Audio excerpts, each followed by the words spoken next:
Hmm. I'm like so live, but Mm. You still got a couple minutes, but I'm just letting Yeah. you know. Okay. What do you say? Break the letter? Some panelists? Good luck. I don't know if there's I don't know. Drop the mic. Well, good luck makes it sound like, we're gonna fail. So I know. So you it's should like, just say break a leg. Yeah, We'll go with what that. about that?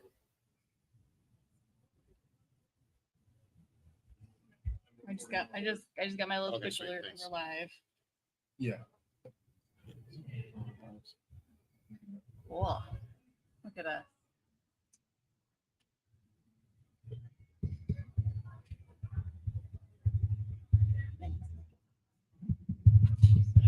Whoa. My mic is hot. I'm not even doing anything. Yeah. But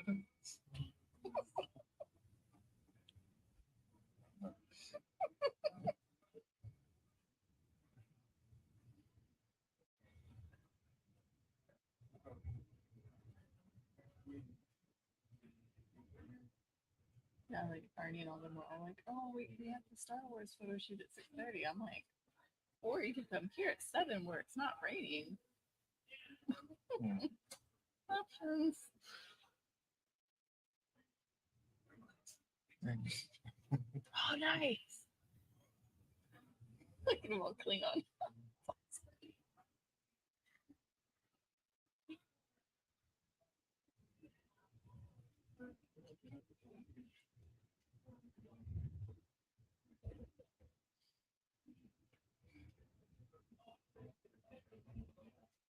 Have you converted now? Is that your new usual? Pretty tasty. Yeah. It's delightful. What'd you say about Delicious. Sweet. Sweet. that? Today? We're not? Earlier, Yeah. but then like I've been okay. I mean, don't get me wrong. It's a little soft, Mm. but now it's just like You're good. Yeah. Just embrace the sweat. Embrace the warmth. probably won't hurt this all. I don't know. I care for both. Just embrace the sweat. We're from Florida. We embrace the sweat every day. But yeah, after this, I may just change the regular clothes. That's hot. The sky bridges are really hot. You mean you go back to the room and change? Oh, see. I go back to the anyway. I have to go back to work. And Oh, that's She's not even official right now. that's right. Shame on you, Michelle. I know. It's a rookie mistake. It really is. I will say that I feel like there was only like maybe like one other time I forgot my badge. I mean, Like in literally, the room. you said to me the other day. or this- Oh Good. no, I got booze. I'm good. Wow, thank you. You said to me, "This thing's gonna be with you for." I changed my clothes. Yeah. I'm gonna do my hair. Try not to get makeup all over my lanyard. You know.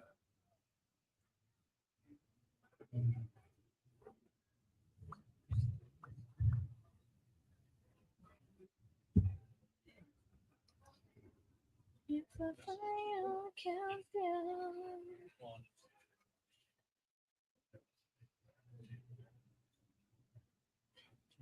If there's people in the room, or if there's people like on Twitch. Okay, see it. I don't. You good whenever. Done. All right. Hello and welcome everybody to Flicker Effects here live at DragonCon 2024. For those of you new to our show, we normally talk movie and TV news. We do spoiler reviews, but no spoilers today. So in case you're worried about that, we won't be doing any spoiler reviews during this panel. But first, I figured we should introduce ourselves. Michelle, would you Oh, tell everyone who you are? Hi, everyone. My name is Michelle Hillard, and yeah, big movie, TV nerd geek. How long have I been doing the show now? I don't remember when We you don't jumped talk in. years. I don't know. Anyways, it's been a while, but yeah. Yeah, I'll try. Thank you, fearless leader. I'm Michelle Hillard. I'm Bobby Jackson, and let's see. I don't know. I've been watching TV and film since I was a little kid. I like to say TV and film raised me. I have parents, but I think they used to know that I wouldn't get in any trouble if they just left me in front of the TV set. So I became a film and TV nerd from way back when. Here today to talk about all the stuff that we love. And I'm Dave Lott. I started the podcast, 13 years ago? We've been doing the show. I've been attending Dragon Con. I think this is my 12th, but that's including the virtual year. Right. So 11th in person. But before we get too much into the panel, I'd like to talk about our track sponsor. Our track sponsor for 2024 is Sakat. For over 22 years, they've been empowering lives through disaster relief, food distribution, orphan care, and more. Their top-notch ratings from Charity Navigator and BBB Wise Giving Alliance means your contributions are going to make a difference. You can visit Sakat at sakat.org. Also, the charity this year at Dragon Con, the Dragon Con charity for 2024 is the Arthritis Foundation. Number one cause of disability, arthritis affects nearly 60 million adults and hundreds of thousands of children. Dragon Con matches up to 125,000. Last year, we raised 212,000 for the 2023 charity. And there's QR codes too. If you want to donate down front, you can always scan those. Yeah. So let's get into it. But first, Oh, Bobby, this is your first Dragon Con. Yeah. And Dragon Con. as of now, Yeah. you've been Thank you. experiencing Dragon Con for about 24 hours. Mm-hmm. How's the first 24 hours of your Dragon Con experience been? I think because we did a podcast talking about Dragon Con, I feel like I was well prepared for what I was going to experience today and this weekend. And because I've gone to San Diego Comic-Con, I don't know if any of you guys have gone to San Diego Comic-Con, but when you go to San Diego Comic-Con, there's this whole aspect to where you're in the convention center. And so there's all these people in the convention center on the floor walking around.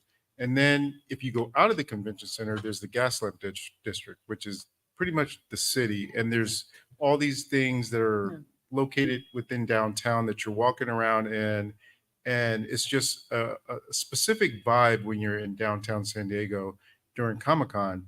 So I feel like Dragon Con is like walking in the Gaslamp District, but indoors, if that makes sense. So it's the gas lamp portion. It's of the Gaslamp Comic-Con, portion inside. but yeah. it's inside. Yeah. Okay. All right. I've And never so- thought about it that way. But, all right. Well, that's Yeah. kind of the Oh, vibe that I that's got, great. because That it's is the like a vibe. lot of people when you're in San Diego downtown that are just Yeah. milling around. So I would say it's that minus the people that are local to San Diego and also the people that are just kind of in for whatever reason for the weekend.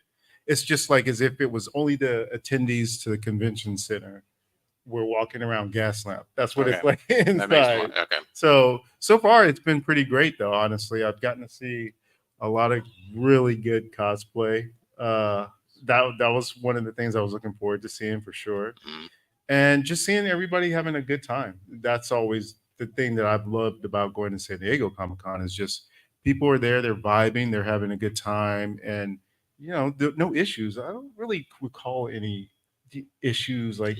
Well, there's that one year at at San Diego Comic-Con? Comic-Con, yeah, where someone stabbed somebody in the eye with a pencil or something. There was Damn. something weird that happened. I At one. remember It was that. it was a while I ago, don't think but that was you that we outside got of to go. that, it's been fine, and that's how this has been. It's been really great. Did you ran into is it Dan Fogler last night? Yeah. Yeah, Yeah. that's true. He Over at the was Hyatt? checking in at the Hyatt, so I was like, "Oh man, that's cool." And so I went over to him because I usually don't go over to celebrities. Typically, I'll just No, be that's, like, "Oh, that's my thing. It's Yeah. not your thing.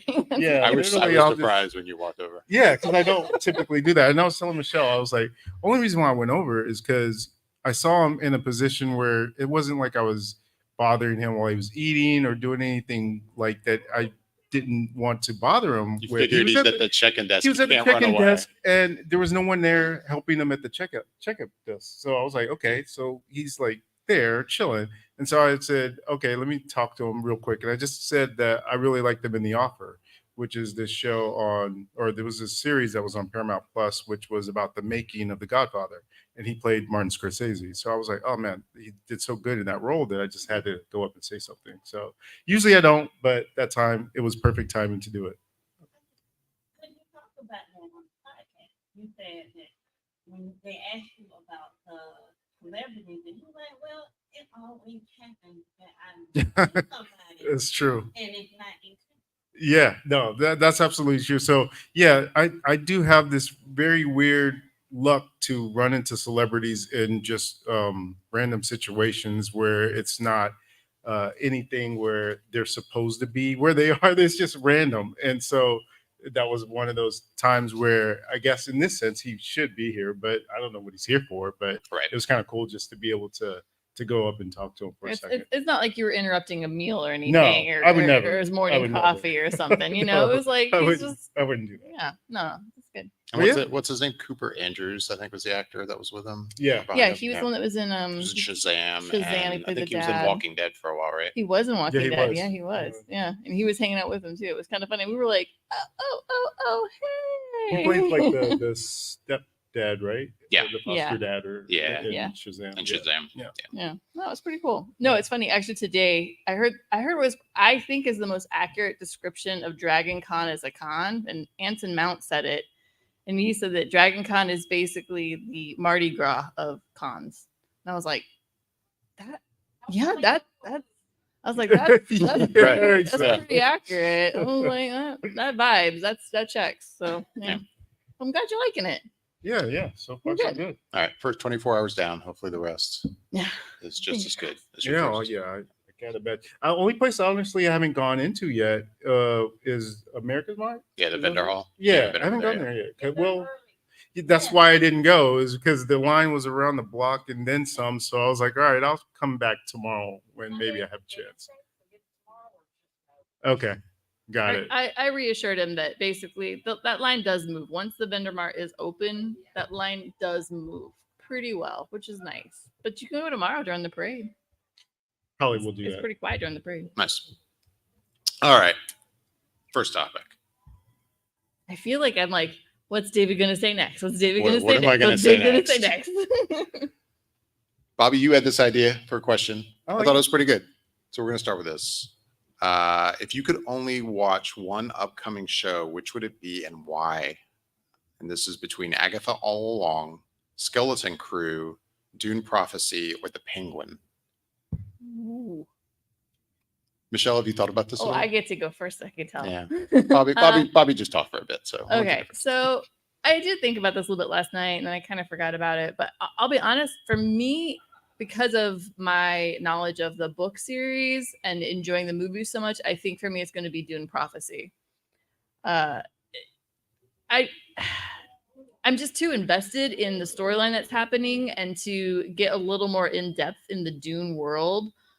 That it just looks good. I'm down with it. I want to know. I got to see it. I got to hear it. I got to follow the storyline all the way through. As much as I love Agatha and I was so happy with WandaVision, I got to say it's going to be Dune Prophecy for me. Like that'll be the show. If I only could pick one of those four, that would be the one for me. Bobby. 100% for me is going to be The Penguin. Colin Farrell right. is just so good as Also the true. Penguin. And I saw him when I was at this recent Comic-Con and he was talking about the show.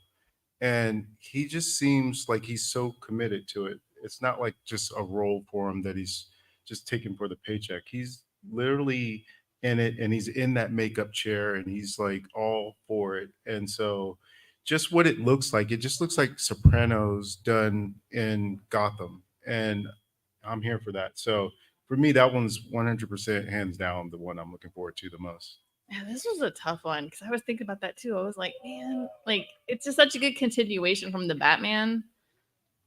Yeah, you guys picked like the hardest shows to like choose from. Like, jeez. Yeah, I'm gonna agree with you, Bobby. It's the Yeah. Penguin. I loved the Batman and what Matt Reeves did with that, and it's obviously going to be quite a while before we get a sequel to the Batman.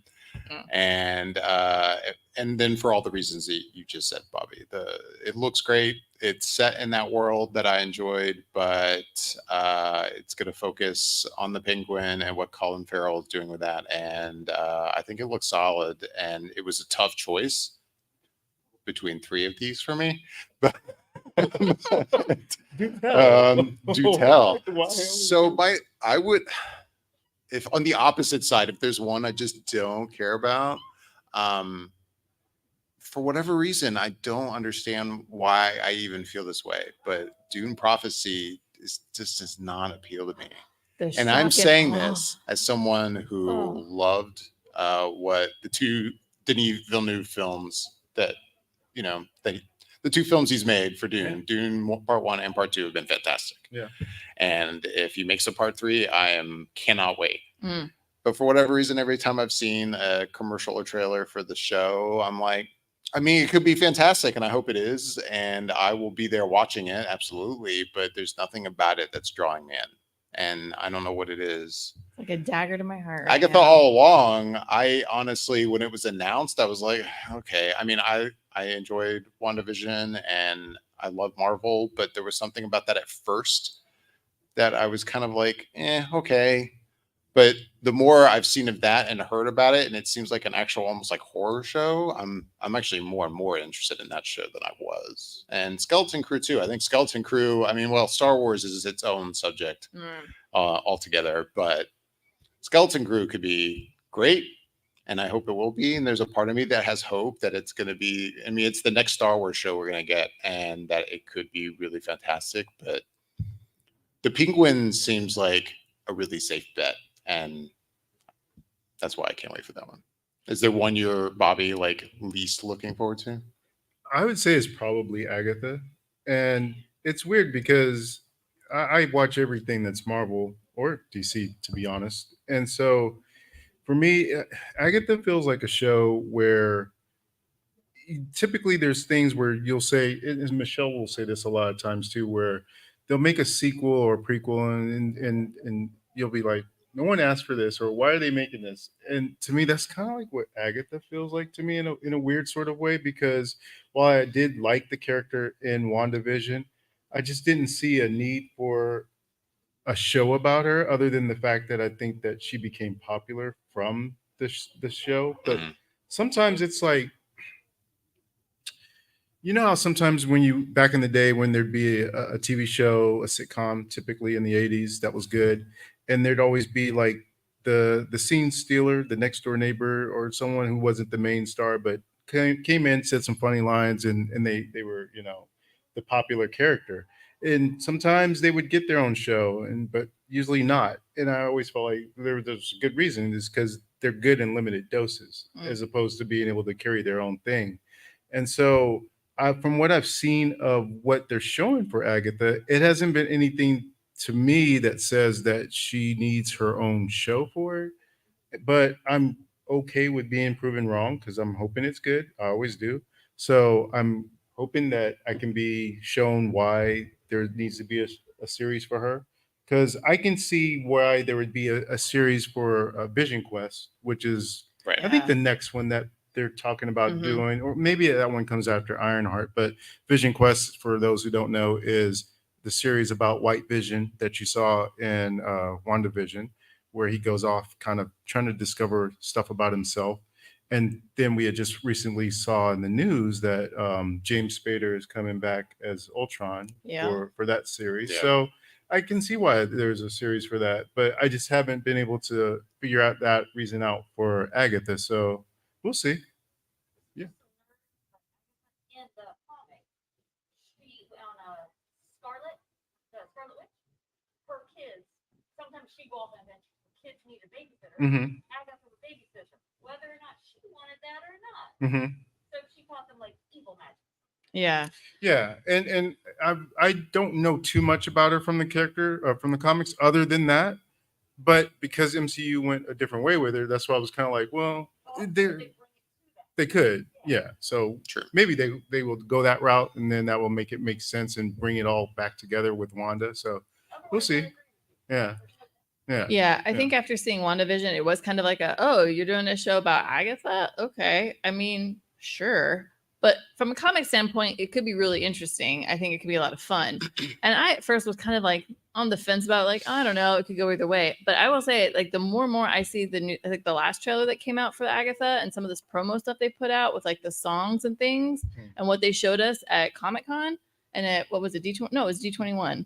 D23. D23. So what they showed at D23, I was like, okay, this could be something fun to watch, and this could be a little like musically horror kind of. And I don't know, it looks like a fun mixture of things. I'm like, I'm down with this. This keeps it fresh, keeps it different than what we've been seeing out of the MCU TV shows.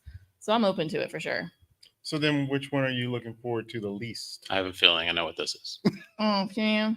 Oh, I guess. Yeah, you know, you so- guys, and it makes me sound like I'm like a Star Wars hater or something, and I'm not. And you're But I'm not. I love Star Wars. I'm picky about recent Star Wars ventures. And I will say Skeleton Crew, it's one of those things where I feel like the idea of Skeleton Crew is cool. And I don't really know that much about it. I know David's watched a lot of it and you've watched some of the stuff from deep, like, you know, some of it, but Mhm. I'm not that familiar with it. I'm curious about it. But my big problem is I feel like the quality of what's been coming out from Disney Star Wars has been questionable at times. So for me, it's definitely the bottom of the totem pole. But if I had to rank it all, it'd be like, yeah, it'd be Dune and then Penguin and then Agatha and then it would be Skeleton Crew. All right. Yeah, I had a feeling it'd be Skeleton. I mean, it's no hate to Star Wars. It's mostly Disney. So my hate's a little bit with Disney. I wouldn't say hate. Hate's a strong word. Hate's a very strong word. You know, they're hit and miss right now. Moving on, and this is fitting being here at the Hilton with the theming here at the Hilton Oh. for Dragon Con, which is Beetlejuice this year. For those who don't know, who are not in this room, obviously, and maybe watching Right. on the live stream, never been to Dragon Con, listening to our podcast, the Hilton every year does a different theme for Dragon Con. This year it's Beetlejuice. And that's fitting because Beetlejuice, the sequel, is coming out next weekend. Whoop, whoop. It premiered at the Venice Film Festival, right? Mhm. And so we were getting first reactions. And correct me if I'm wrong, Bobby, maybe you've seen different reactions than me. I would say from what I have seen from first reactions, it has been positive to mixed. I guess I haven't seen the mix. I've seen mostly positive. I've seen most. so- I would even maybe mostly positive. Mm. I've seen a little bit of mixed. Okay. Like I know I looked at like the reviews from the trades. I know Variety's reviews seemed kind of mixed. Okay. Hollywood Reporter was pretty positive. Hmm. And then like most of the stuff I've seen on Twitter from people who attended the premiere seemed pretty positive. I think the general consensus has been this is like Tim Burton back to his roots. Mhm. No, Yeah, I've it's seen some of that. it's too. not as good as the first Beetlejuice, but it's good Tim Burton. Mhm. And I would argue I don't think any of us expected it to be maybe as good as the first Beetlejuice, but based No. on what we're hearing, and I mean, I don't even think we've talked about Beetlejuice much. Like, are you guys No. looking forward to it? Are you Tim Burton fans? I don't even know if we talked Bobby much about Tim Burton. You know what? Yeah, I am a big Tim. Because here's why I think we've sort of at least touched on Tim Burton, and he has a spotty record. If you look at a lot of the different things that he's done, Right. I'm no fan of his Planet of the Apes, but it's like him. For me, I think one of the movies that stick in my brain a lot for Tim Burton is one that you don't care for, which is Batman Returns. I won't say you don't care for it, but Right. it's Yeah. not one of your favorites. It's But not. I really love that movie, and so I do have a nice history in terms of and fond memories of Tim Burton movies. And for me, Michael Keaton, I mean, that's just like, Yeah. oh, man, I love Michael Keaton. I think my earliest memories of Michael Keaton was once again I was at home and TV being my babysitter. I used to watch Mr. Mom like on repeat on Really? HBO all the time. I did not know that. All the That's time. so cute. But yeah, he's That's just the adorable. greatest. And so I've been looking forward to this just because I am a fan of the first Beetlejuice, but also because I'm a fan of Michael Keaton, and I like when he's, sometimes some actors who are known for a specific thing like him, where back in the day he did a lot of comedies, like Tom Hanks did a lot of comedies, and then they went serious and did a lot of serious movies. I always wish that like Tom Hanks would do another comedy, or that Michael Keaton Yeah. would do another comedy. So Yeah. to me, this is like Michael Keaton doing something that's funny, and because he's funny, and so it's Yeah. like good to see him actually being funny again and doing this. So I got high hopes for it. Honestly, I'm really looking forward to it. Michelle, what are your I've always loved Tim Burton films. I mean, yeah, I think there's some questionable ones that are kind of yeah, see, whatever you want to say. So Yeah, I mean, you can say so. don't go with that. We'll go with that. Sing song, I guess maybe is what I was thinking. No, I think, yeah, I feel like at first when I found out this movie was happening, I was very excited. And then I found out, like, Jenna Ortega's on it. I was like, oh my gosh, this is gonna be great. She's gonna be wonderful as the daughter. And then, you see some pictures that come out online, and I was like, okay. And then I feel like we saw that first trailer, and I was like, ooh, I don't know. Now I'm concerned. I have concerns now. And obviously, I will say I don't think it's going to be anywhere near as good as the first one. The first one holds a special place in my heart and head because it came out when I was a kid and I loved it and I've always enjoyed it. I'm sure it does for you guys too. So I was like, I don't know. Some of the footage I wasn't amazed by, but as I think the recent week has gone on and it's premiered and it's been in Venice and the reviews are starting to come out and they're actually pretty positive on it. I'm like, okay, I'm getting hopeful again. And so I'm hopeful this movie is going to be fun and enjoyable. I too like Michael Keaton a lot. And I think he has a really great talent. And yeah, he has a really good sense of humor. But I mean, it is kind of hard to see your idols age and to see them with a lot of makeup on. You're like, oh, I mean, it's not quite the same, but it's all right. I'll live with it. I'll take it. It's cool. We're good. That's fine. So I don't know. I think I'm excited for it, but I'm trying to quell my ambitions of hopes of it being really, really good. I'm trying to keep it kind of at a more neutral zone. Fair enough.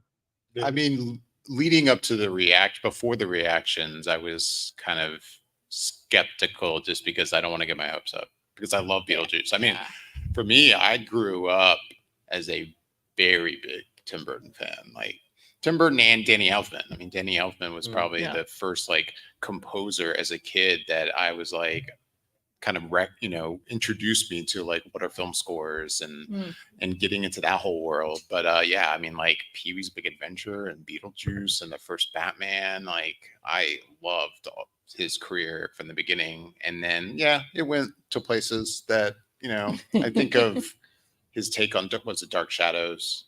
Yeah, that was not a good one. I was not a fan.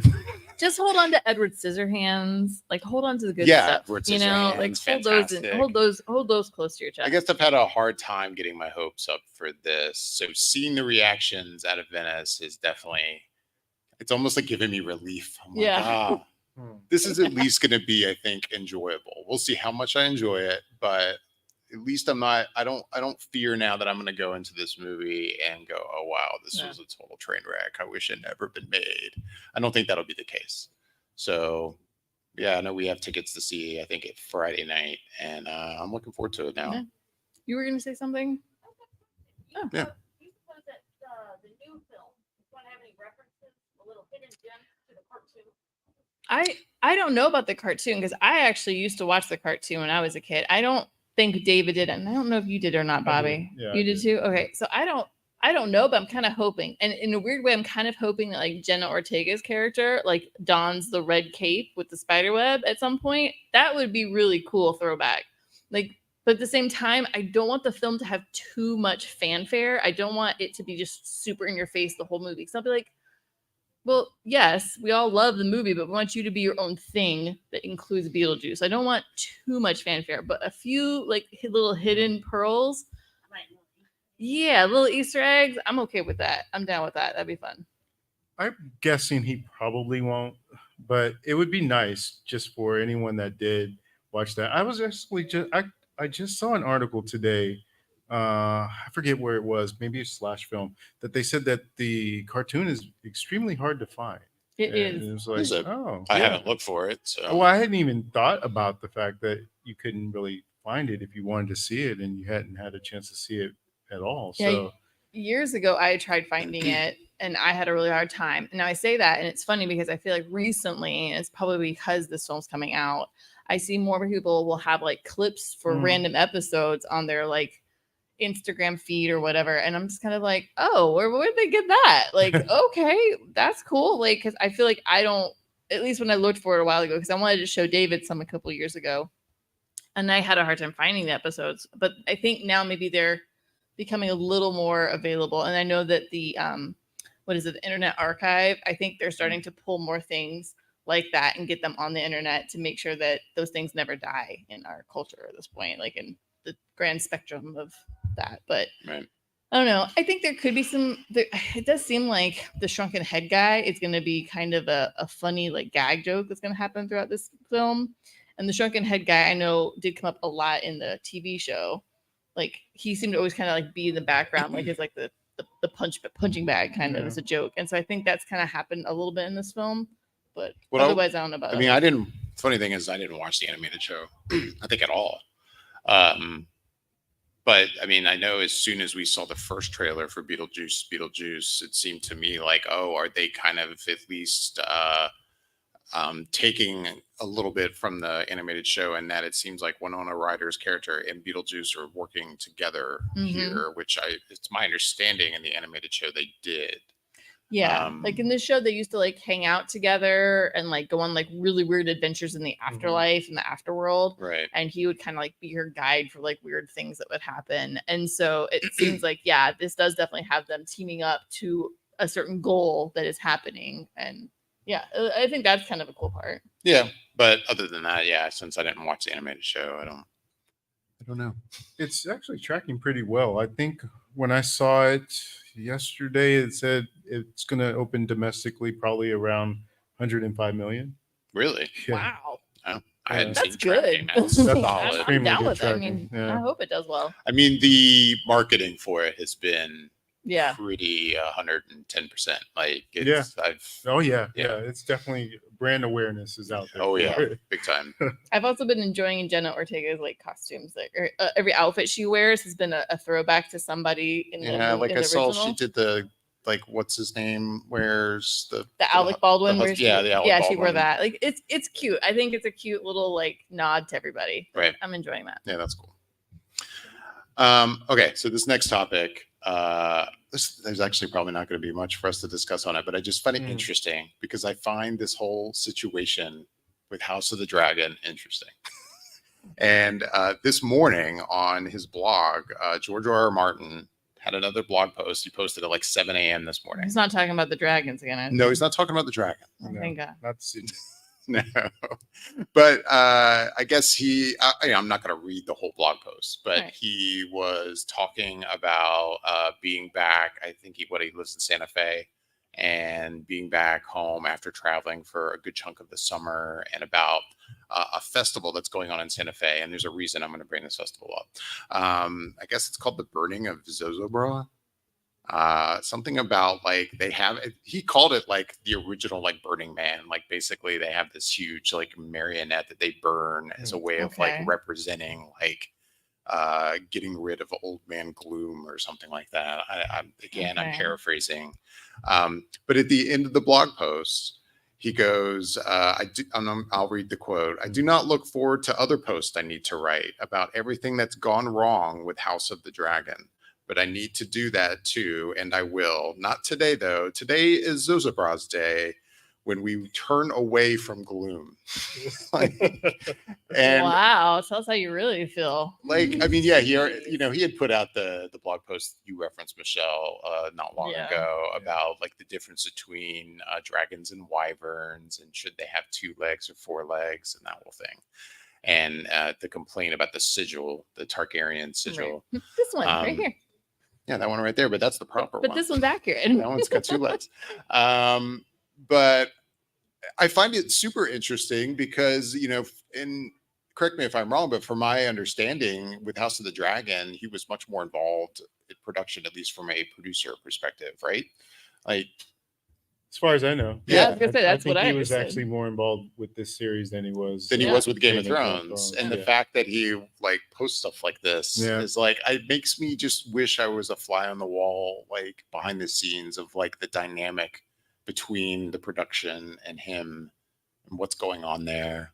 That he's like, I'm gonna throw a teaser out there that I'm gonna, lay out Yeah. my complaints about House of the Dragon. Anyway, it was funny that this dropped this morning, and I just thought it was interesting. It is interesting because, yeah, to my knowledge, like he sounds like he's kind of the man in the room where it happens. So did he just get vetoed on a lot of things and now he's just bitter and angry about it? I don't know. I But don't that's know. weird. To me, it seems like it's one of those things where his complaints may come more as a creator and a writer Yeah. of these things, because when I sit back and watch it, I don't see anything that I would be like, oh, they should have, because I haven't read that book, or so I don't know the story outside of it other than what they're telling me through the show. The show, right? So for me as a viewer, I'm enjoying it, and I'm Yeah. not really thinking of all these other things that he's got maybe a closer personal connection to when he's actually there on set or whatever the case may be. So he has more of a personal connection to it, and it could just be behind the scenes stuff that whenever he tells what it is he has a problem with, doesn't really affect the viewer's experience necessarily. It just may be them not listening to ideas that he thinks might work better or whatever. So I don't know. We'll see what it is, but I'm not putting too much stock into it being something, outlandish. Really. No, and I don't think that's the case either. I think it's probably more, from the author's Yeah. perspective, like Yeah. nitpicky things. It's probably similar to the sigil issue kind of stuff. Right. That's This kind is- of what I'm expecting. This is his baby. This is his creation. He Yeah. wants it to be represented properly in his head and his heart out there to people. So, Right. yeah. I know, Bobby, you wanted to talk about Marvel.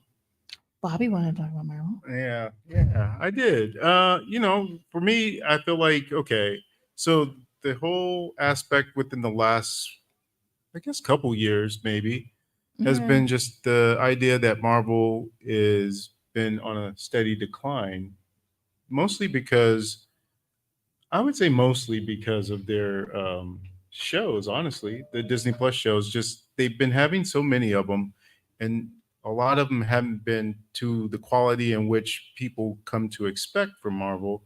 And they have had a couple movies in there that people either didn't like or were disappointed in to a certain level. So their reputation has been going down. Well, this summer we just got Deadpool and Wolverine, and I think last I look, it's at 1.6 billion or something like that. So clearly, it's doing very well for Marvel. And again, we just talked about how Agatha is coming, Mhm. and so we have that. And then they've shown recently through D23 and within Comic-Con trailers for Captain America 4. We've got Daredevil Born Again coming, and there's Thunderbolts. And suddenly it seems like people are starting to feel that Marvel magic again. But it's been somewhat hesitant, although you would think that it would have been exciting because this past Comic-Con, RDJ announced he'd be back, Right. but not as Tony Stark Iron Man, but as Victor Von Doom and playing that character. And I was in that room in Comic-Con when it was announced, and everyone was very excited. Yeah. So it was weird to me when How to be in that, like the dynamic or be in that atmosphere of Hall H when it gets announced versus what's going on in the outside world. yeah, it was complete opposite, because in the real world where everyone exists, they didn't seem so excited by the prospect of Robert Downey Jr. coming back and playing Doctor Doom. And again, this is within our bubble because Right. most general audiences probably don't even know any of this stuff just yet. So it didn't seem like the fandom was quite on board in the way that I thought. But I just felt like the idea of Robert Downey Jr. returning and us going into and leading up to Secret Wars, it just provides a new dynamic to something that you just don't expect. And there's a lot of people saying, "Oh, this is a safe bet," and I'm like, I don't know that that's the Right. case, because yes, Robert Downey Jr. has made a lot of money for Marvel and the MCU overall, but clearly coming back as a different character, I don't know that that's safe. Other than I know a lot of people wanted and were fan casting other actors for this role, and so maybe there's some level of disappointment there that the people who have been brought back aren't the people that they wanted. And then maybe there's some of the mix of just knowing how much he's getting paid for it, which, you know, it's enough to feed a small country.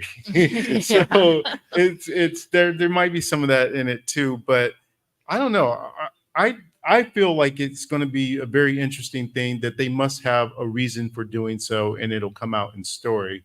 So I'm excited by it, but I don't know, in terms of David having to sit with it for a little bit after that announcement. Are you still kind of feeling like, one, that this is still a good idea for them, and two, that Marvel is starting to kind of rise again like a phoenix?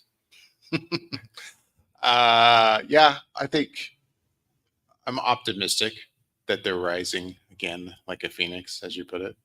Um, it I don't know. All signs seem to point that things are going in the right direction. I don't know if I wouldn't say though that I'm saying that just because of like Deadpool and Wolverine. I love Deadpool and Wolverine, but at the same time, I feel like that movie is a kind of a one-shot experience that isn't necessarily evidence of like, okay, that Marvel is now back in the right direction. I guess it doesn't seem like the reason for me. And I know we talked a little bit about the RDJ casting as Dr. Doom before, and I guess I'm still in the same boat. And I feel like you and I were basically in the same boat on this. Like, I'm optimistic that they have a good reason for casting him, other than just, oh, we're desperate. And I know that's the big complaint, is that oh, Marvel's not doing well, so we're gonna throw whatever money we can at Robert Downey Jr. to get him back, and we'll just make him Dr. Doom. Like, no, I don't think that's necessarily the case. I'd like to think that they have a good story planned and a reason for casting him in this role. I mean, at the same time, I can respect and understand maybe people, not so much that they had a particular actor in mind for Dr. Doom, but people who were just like, hey, I'm looking forward to see who they're going to cast as Dr. Doom. So hopefully it'll be somebody interesting, and I can't wait to see that, an interesting take on the character, and then to find out, oh, it's an actor I've already seen in the Marvel universe. Wait, why is this happening? Like, I can understand that. I don't think that, I'm hoping it's not a bad move, but I understand it. Sorry, do you have a question? What's the ad? Yeah. The guy who played Cable is the same guy who played Thanos. Yeah, Thanos. So that was double casting. totally. Yeah, Marvel's full of double castings, and Because so you had, I forget the actress's name, that's in Captain Marvel and in Eternals. yeah, Gemma Gemma, yeah. Jim and- Argentine, something like that. So yeah, Yeah, it's definitely but happened before, for yeah. sure. yeah, it's definitely not something new for Marvel for sure. But I have to agree with you. Like, I don't, in Russo brothers we trust, right? Like, I don't think that they just willy nilly were like, God, what are we gonna do? Oh, we need somebody to really pull it out. Oh, let's call Robert and see if he can do this. Like, I don't think they just made that choice. I think they looked at what their ideas were for a story, and they said, what is the best cast that we could do? Oh man, you know what would be great is what if we did this and this, and it wound up being him. I don't think they just pulled him out of a hat and we're like, yep, nope, we need him to he'd be our savior, quote unquote. Right. I think they know what they're doing. I have faith. Well, to add to that, Kevin Feige, I think he had said that they had been talking to Robert Downey Jr. about this for a little while, like at least a year. And so it wasn't like it just kind of came out of nowhere, out of desperation. And I think Robert Downey Jr. said that once it was presented to him, he looked into the character and was like, "Oh, okay, I want to do this." And it's interesting to me that he's not playing a Tony Stark variant, but that he's playing Victor Von Doom. And I feel like for him to be playing that actual character, it means that there's some sort of dynamic at play there Mhm. that we don't quite understand, because we've already seen that while we're dealing with the multiverse saga right now within Marvel, there's definitely aspects to where a character can look exactly the same in multiple universes, Right. or it can look different. I mean, you just have to look no further than the three Spider-Men to know that they can look different and still be the same Yep. character. Right. So this is interesting. This is just Victor Von Doom that has the face and look of Tony Stark. So it will be kind of interesting to see how that's dealt with characters that are familiar with Tony, but seeing him in a new light. Yeah, like will they not necessarily like do like prosthetic? I'm not saying that they're going to go down that route like with his face or anything, but like maybe even just with the facial hair and such enough that it's almost going to be, will it be treated like, nope, this is just a different guy, almost like the other characters don't even question it. And as an audience, we're just supposed to accept, okay, yeah, it's just a different guy and it just happens to be the same actor. Yeah. Or is it going to be acknowledged in the films of, oh wait, no, this looks like the same guy? I'm curious if it will be acknowledged or not, or if this is going to be treated like the similar other castings of one actor playing two different parts, where it's just like, nope, it's just a different person. It could go either way, in my opinion. I mean, I think what I would like to see is them acknowledge it. My dream is that they would acknowledge it, like, oh my gosh, this guy looks like Tony, but it is not Tony Stark. And the idea of a villain just wreaking havoc on the main timeline on Earth, having the face of somebody that they cherished and loved so much to then wreak havoc upon Earth and be this new villain, and to vilify that face and make it so different. I kind of like that idea too. I guarantee you, and I say this, and it could be wrong, but I can't imagine it being wrong, that the Russo brothers have to be figuring out and writing a scene with Tom Holland and Doctor Doom, because that's going to be a huge effect to see his reaction to Tony Stark's face being within this villainous role because of the connection he had with Tony. So I can't imagine that we won't see that. and play out in Peter some- Parker basically just crumble into like mush and then realize, oh no. Yeah, trying to reason and change him because he Right. looks like someone he cared about. And then see, and now I'm going to show my lack of Marvel knowledge, because I'm the DC guy on the show. But here I'll ask I feel like this is a stupid question, but in the comics, is there a situation or lots of situations where you never see him with his mask off? Like it's always just Doctor Doom, basically, like with the mask on. I feel like a lot of the time he has the mask on, Yeah, but typically. because I guess the whole reason for the mask was, he's scarred or something happened and he needs the mask to help his face and his facial structure to work. But I think, I don't know, it could be really interesting how they're going to pull it off, because in the comics I don't think he almost ever takes it off Not really. in the comics. They mess with it sometimes. Sometimes Yeah. they say that because he's so, and he is so vain about so many Mhm. different things and has to be perfect, that in one iteration that he only had like a small scar on his face, and he just thought because of that Small imperfection, scar, he had to Mhm. yeah, wear he the had to mask. wear this mask. So they mess with it sometimes in terms of how he's perceived as to why he wears the mask. But I think, isn't the plan for him to be in the end of Fantastic Four? Well, I don't think there's nothing out there that's definitive, because Right, why that's all would there theory be? at this You're point. gonna watch it and see. But the running, I guess, idea would be that he would appear in a post-credit scene, which I Right. could see that happening. Yeah, I could see that. Like in the very first Iron Man, where the guy who played him Mm. ended up being like an actor or Mhm. something. What if Robert Downey Jr. is just like a big club and it's gonna like freak you all out when the real dude comes in? I think that's a good possibility as well, because if you think about it, we know for at least one movie that he's there, which is the Avengers 4, 5, I think it is. So Doomsday. Doomsday. And the thought would be, okay, well, he would also appear in the Secret Wars. So I feel like if you want to continue to have that character around, especially since most of the cases he's a Fantastic Four villain, that you are not going to continue paying Robert Downey Jr. that kind of money to continue being Doom. So if after some sort of not necessarily a reset, but changing the table in which the Marvel characters sit after Secret Wars, and they wanted to still have Doom, I could see where they would have a different character or a different actor playing that character for like a 616 version of it, the character. Because right now, from what we have rumored to have heard, is that this version of Doctor Doom comes from the same universe in which the Fantastic Four will be coming from, which is a different universe than the sacred timeline, which is what the MCU is built on.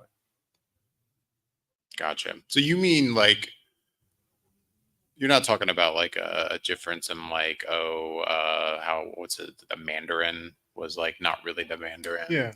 Is that what you were referring to? Okay. Yeah. All right. Yeah, that's Now I understand what you're saying. But this is what makes it exciting, honestly. And this is why I think it's an interesting choice to bring him back. If you really think about it, this could go so many different ways. And that's what's going to make it interesting, is to find out exactly what they're going to do with it. For sure. Bobby, you also, I think, wanted to talk a little bit about the good old subject of Star Wars, which bring joy and happiness to everyone's hearts.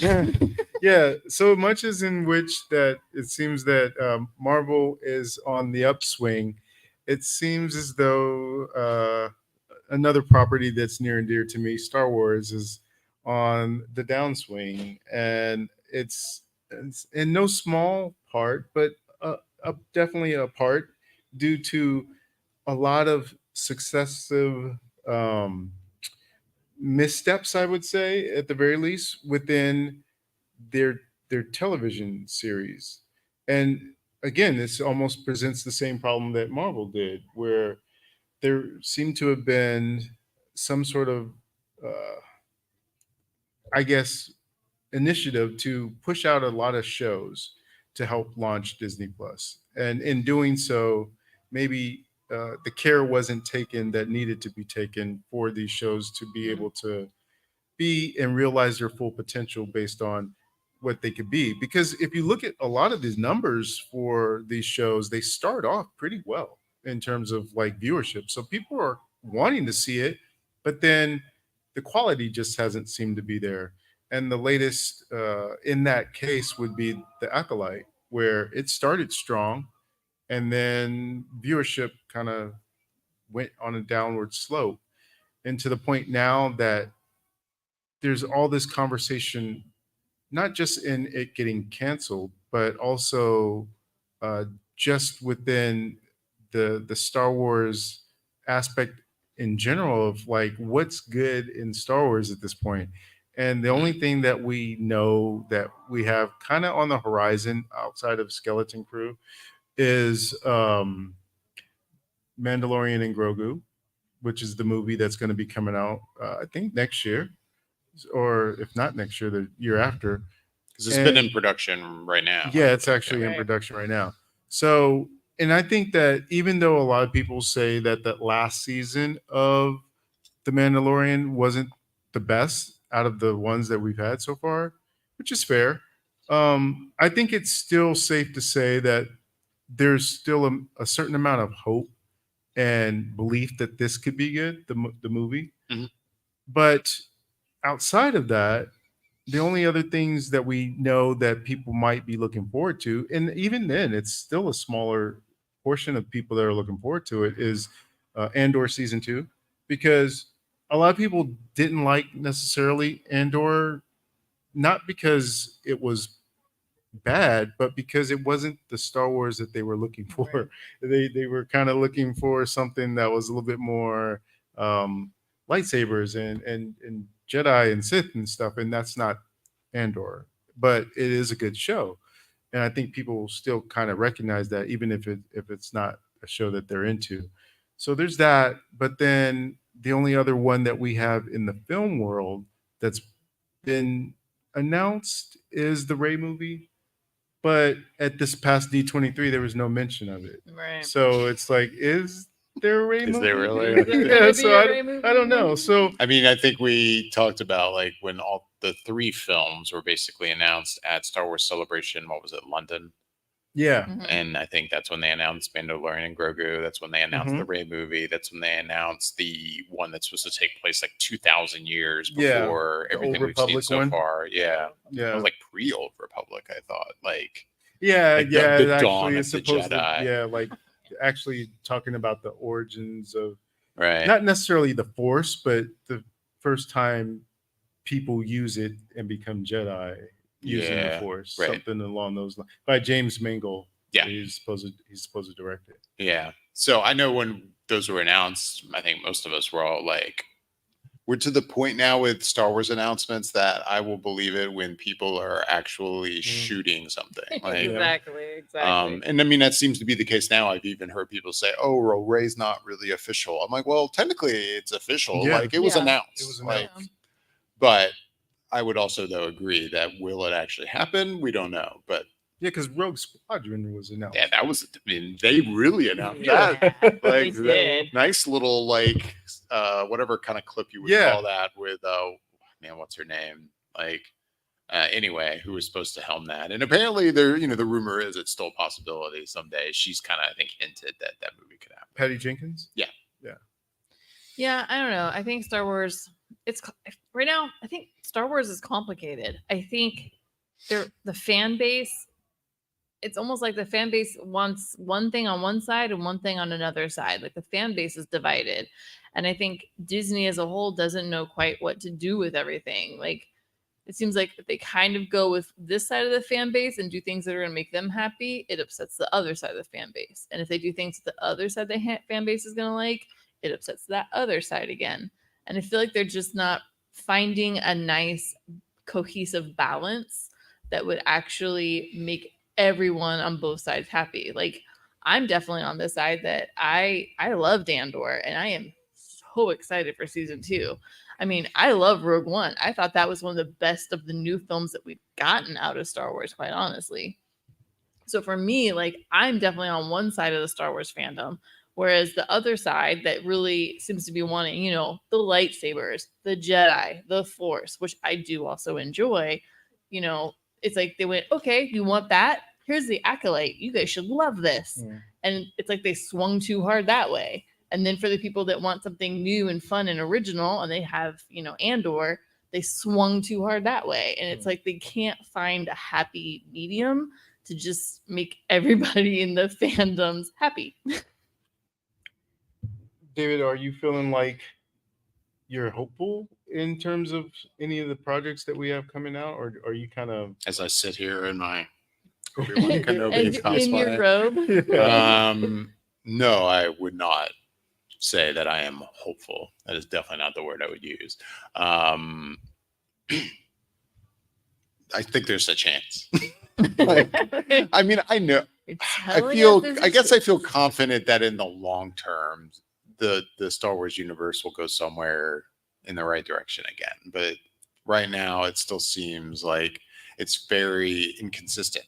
Mhm. Like Skeleton Crew. I mean, right now, all signs for me point to it could be a very solid show. It's John Watts as a showrunner. Like, Yeah. he was behind the Spider-Man trilogy. Like, I mean, it looks like it could have an Amblin kind of like feel about it Yeah. almost. Like, I'm down for that. I mean, we've seen very little, so who knows? yeah? The whole decision to do the Mandalorian, to continue the story of the Mandalorian on film, I'm like, I don't know. And then, like, as of right now, the title just seems to be Mandalorian and Grogu. I mean, just that Yeah, alone that's for kinda me is just weak.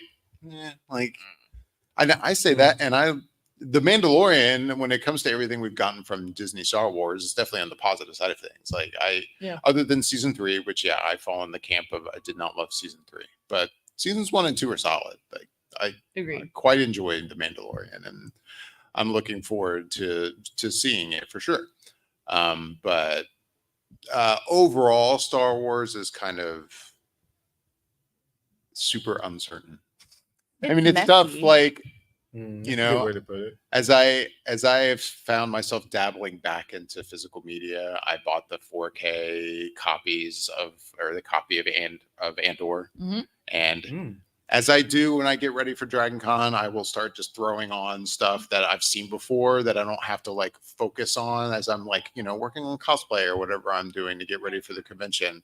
Yeah. And and I threw on, okay, I've got the 4K disc of Andor. I should throw that on and watching, especially after, I have mixed feelings on the Acolyte, but after watching the Acolyte and then I start watching Andor again, I'm like, oh my God, it's so good. Like, it's just so solid. The quality is there. And I can't wait for season 2.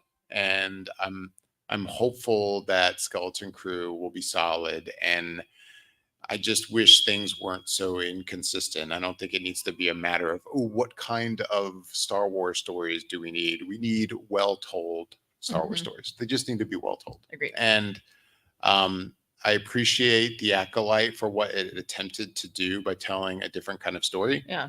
And at times, I thought it was quite solid, and at other times, not so much. And definitely, of course, not for the reasons that terrible internet trolls dislike the show. Ugh. That's ridiculous. But the show had issues, and I wish just we got some solid storytelling out of Star Wars again. I think it'll happen.